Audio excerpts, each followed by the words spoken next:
SVC Media. Welcome to the iGaming Daily Podcast, analysing the news from the betting and gaming industry all over the globe, supported by Optimove, the #1 CRM marketing solution for the iGaming market. In 1947, the Truman Doctrine was introduced to the world and the Cold War began. The US launched the Marshall Plan to aid war-torn European nations, and Johan Cruyff was born. But it was also the year that Mexico passed the federal law on gambling and lottery games, which is still in force to this day. Despite the industry having been pushing for an update for a very long time, governments of all shapes and colors have failed to deliver. However, due to multiple factors that could actually change in the very short term. Welcome to iGaming Daily, supported by Optimove, the creator of positionless marketing and #1 player engagement platform.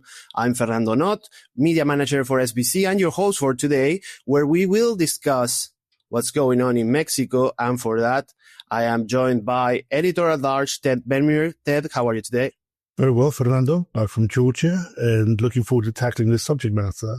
Yes, a very interesting topic, and we couldn't do it without editor for SBC Noticias, Lucia Gando. Lu, how are you? Hello, Fer. Very good intro as always, and thank you for inviting me to this episode. Well, thank you about that. Thank you for that and for joining us. It is necessary to have you here because we are going to discuss Mexico, like we said, which is in a very much need of an update for its regulations. So let's start with the basic here. And why don't you break down the general outline for this push? Yeah, sure. So as you mentioned, Mexico's gaming law dates back to 1947. So it's really outdated. Of course, it didn't include the iGaming industry nor the sports betting as we know them today. So right now, the government wants to modernize the sector, create better rules for licensing, online operations, and consumer protection, and bring the market closer to international standards, especially in Latin America, because Mexico has a great potential, but is a little behind from Colombia, Argentina, Brazil, etc. So this push also comes as the casino and betting industry keeps growing. The country aims at getting around 10 million visitors to casinos by 2030. So regulation needs to catch up with reality, right? Yeah, absolutely. It's very needed. Actually, AIEJA, the trade body for that gathers all operators from Mexico, has been long pushing for this. I think ever since I joined the industry in 2017, every year I've reported on AIEJA making a formal statement on the need of an updated regulation. But has there actually been any response from the operators now in the recent days to this new push to finally update it? Yes, well, most operators are represented by AIEJA, so it's the official voice of the market, and have actually welcomed the idea of updating the law, as long as it provides clearer rules and fair conditions for everyone. We know that the government right now is super focused on taxation, but not so much in how to benefit operators. So this is a warning by AIEJA to consider all the market to keep growing. And they see modernization as a way to attract more investment and reinforce legal operations, but there's also concern about potential tax increases or over-regulation that could hurt competitiveness. What about you, Ted? Have you heard anything from operators, or what are your thoughts actually on the government pushing for regulation? I might be jumping the gun here, but I feel that this is really will really come down to the MORENA government's support of any mandate to reform or to amend the 1947 Gambling Lotteries Act. It's a federal law. And the reality is that Sheinbaum and MORENA, they have, a clear majority in parliament. Any drive to revise any kind of gambling law is really down to their mandates and how they picture revising the Mexican law, Mexican gambling. And speaking of Morena, what do you think the government might be dragging their feet? Why are they taking so long to actually jump in and say, hey, we're in favor of this, we're going to push it, or we're going against it and we're going to block it? Okay, look, sensitivities are coming into play because as of Friday, Claudia Sheinbaum got her draft proposals approved for her first budget. And essentially what we're going to see is a doubling of sin taxes, not only for gambling, but for soda, alcohol, and video games. And this is actually, it has raised concerns because it kind of changes Morena's kind of left-wing populist mandates somewhat. And it's kind of been open to criticism already about the budget being punitive on kind of the common man in Mexico. And with many people actually calling for kind of revisions on that. What we know about kind of tax rises is that once they're implemented, it's the consumer that always suffers first. This will be carried on with charges onto them, and we don't know how they will react. The other thing about the gambling mandate itself, it was that it has been tabled by the opposition, but I don't think that it will be driven in Parliament unless a top lieutenant from Morena rings in the changes or calls for immediate action. Yes, and the process has been slow because of political priorities. We know that Mexico will also host the 2026 World Cup, so I think it's a matter of priorities and see how fast they can approach this. Well, and before we jump into the 2026 World Cup debate, because I do want to talk about that, Ted well mentioned the stance of Morena as a left-wing party. And the bill actually reframes gambling as a public health issue, which is a big thing to say. And it enforces, or it would enforce, age restrictions, betting limits, and ATM bans. So taking into consideration that this debate has been hovering over the segment in other Latin American countries. Lu, do you think or do you see this as a positive approach? Well, great questions. Yes, if it's implemented correctly, it could be a very positive shift. We know that Mexico needs to catch up with the rest of LATAM. So it could be possible, of course, but it always depends on how it is applied and what is the goal or the general goal of the government. The bill includes age restrictions, betting limits, ATM bans inside casinos, aiming to reduce addiction risk and protect vulnerable players. And that's always good. And it always helps to have a healthier industry. And other Latin American countries are having similar debates. So if Mexico applies these measures carefully and without over policing, it could set a healthy precedent for the region in general. Yeah, and I think this is something that has been in the public agenda in many countries in South America, especially, particularly in Argentina, where everyone in government, is pushing their own bills to like, hey, let's ban advertising, or let's restrict this, let's regulate that. So it's definitely needed that they really look into all these aspects and all these experiences that are happening elsewhere in the region, because of course every country is a different world, but we do have a similar mindset or similar culture in the Latin American countries. So there's definitely a lot of lessons to be learned from other countries. So I think it's very important that they do approach this right. But now back to the World Cup, because speaking of culture in Latin America, the World Cup is pretty much a religion. Or football is a religion, soccer for our American listeners. Of course, 2026 World Cup, Mexico will be host of multiple games together with the US and Canada. So how likely is it that the bill will get enforced before the tournament actually begins? President of AIEJA, Miguel Ochoa, during SBC Summit said that February could be a key date for this. He says, mark your calendars, because there will be news in February. So how likely do you see it happening? I don't necessarily think that it's the right directive to kind of pin yourselves to a policy that says we'll get this done by World Cup 2026.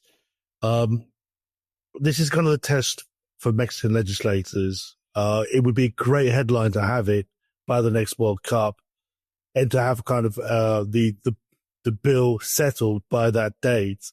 However, look, then this kind of moves into what we all know, that, gambling legislation is really about the technicalities within the bill. Again, another factor they have to be reflective of is that you are changing a law, or you're asking to repeal and replace a law that's almost 100 years old. I can be kind of reflective of what's happened in Europe and say, look, it took Ireland nearly a decade of deliberation to replace their centuries-old mandate. I don't necessarily think that Mexico can do this in the space of 3 or 4 months.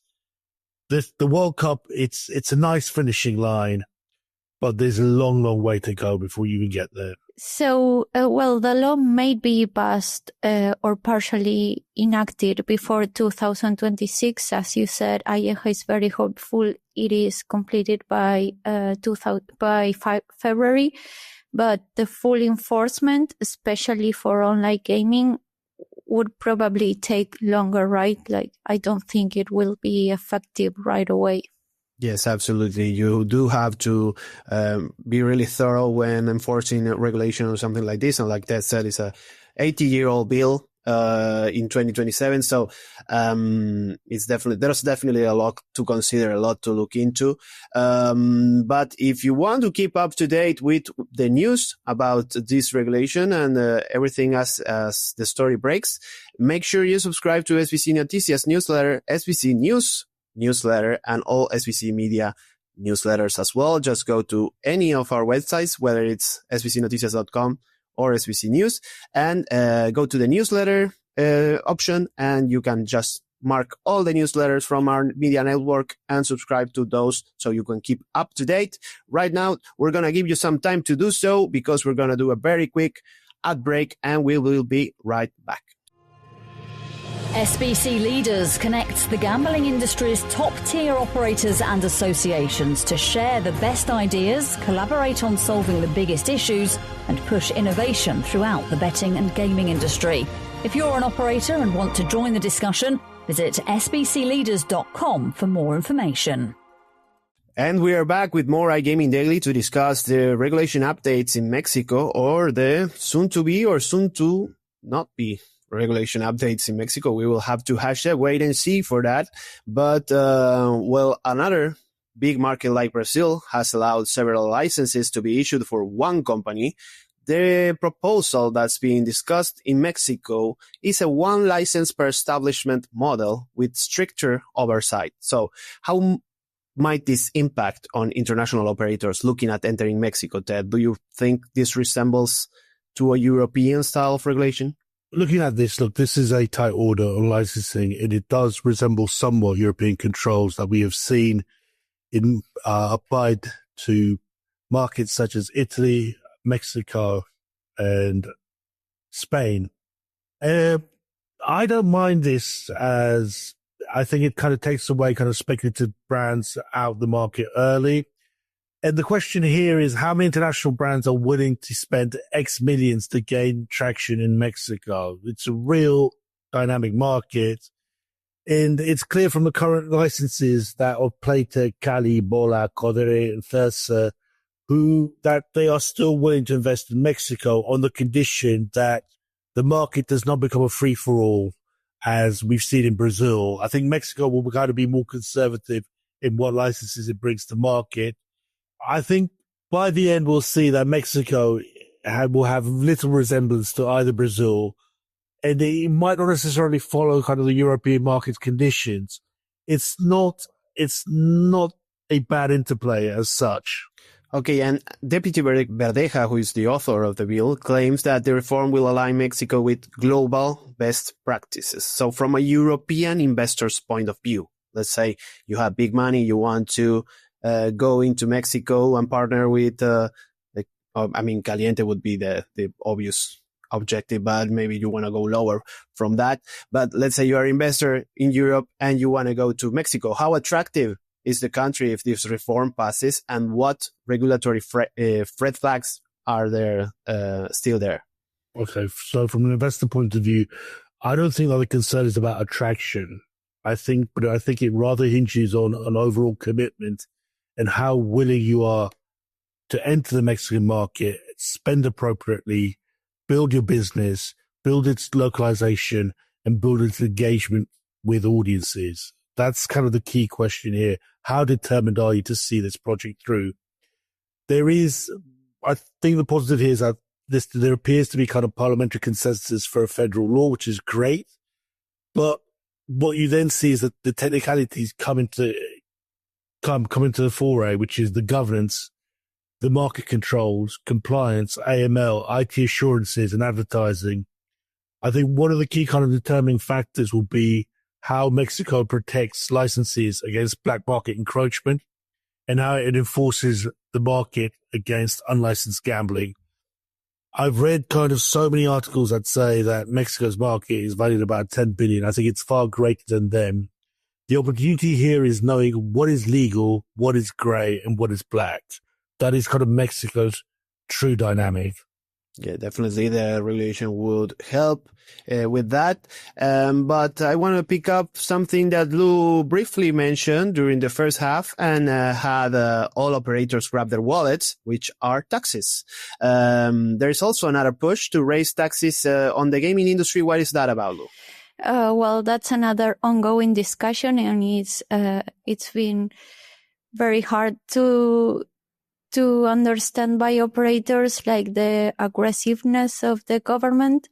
They are considering a 50% tax increase on gaming revenues to boost fiscal income. That's a lot, as we all can agree. The goal is to channel more money towards social programs, but operators warn it could hurt investment and push smaller venues out of business, or even drive some operations to the illegal market. That we know that it's always that is always what happens when you push extreme taxes like this one. So it's a delicate balance between collecting more revenue and keeping the market stable. Yeah, absolutely. Yeah. So I want to go back to role play here and ask Investor Ted, how did the operators respond to this proposal, and how might such a sharp increase on taxes affect investment, innovation, and the formalization of the gambling market? Look, short term, I don't think the tax charges, although, yeah, there are 50%, I don't think they will change the overall competitive makeup of the Mexican market as it stands. However, 50% is a hell of a sting and more likely to put off kind of new international licenses or new international operators that are viewing potential licenses in Mexico. I think looking at the Mexican market, as taxes have doubled, I would focus more kind of on the value chain and its implication. We may see where this comes back to haunt the government is that we might see a lot more kind of grey areas emerge from a tax increase, right? And become open to black market and legal operators. Where you could see kind of a divergent path for Mexico is without reforms and without a legislation in place, a modern legislation in place, you could see what happened in the US, whereby, for example, we now start to see stream-style games come into the market, DFS kind of gaming modules come in to replace sports betting that could be not necessarily thought of as out-and-out wagering. So this is not an ideal condition for the government to be in. I think all eyes now kind of turn to 2026 and how MORENA responds. Regulating gambling is very, very complicated. There are a lot of kind of loopholes to kind of come through. It's a hard task for any government, and especially with a legislation that is 100 years old and has to be redetermined. Good luck to Mexico and all stakeholders. Well, I think that's a very good closing statement. So we'll leave this episode here for today. Thank you very much, Ted. Thank you, Lou. Thank you very much, Ania McDonald, for producing this episode. I'm Fernando Noodt, and to our listeners out there, we'll see you in the next one. Goodbye. Thank you for listening to today's iGaming Daily podcast, supported by Optimove, the #1 CRM marketing solution for the iGaming market. If you want to find out more about some of the subjects raised today, feel free to explore any of the sites in the SBC News network or check out the latest edition of the SBC Leaders magazine. Happy reading.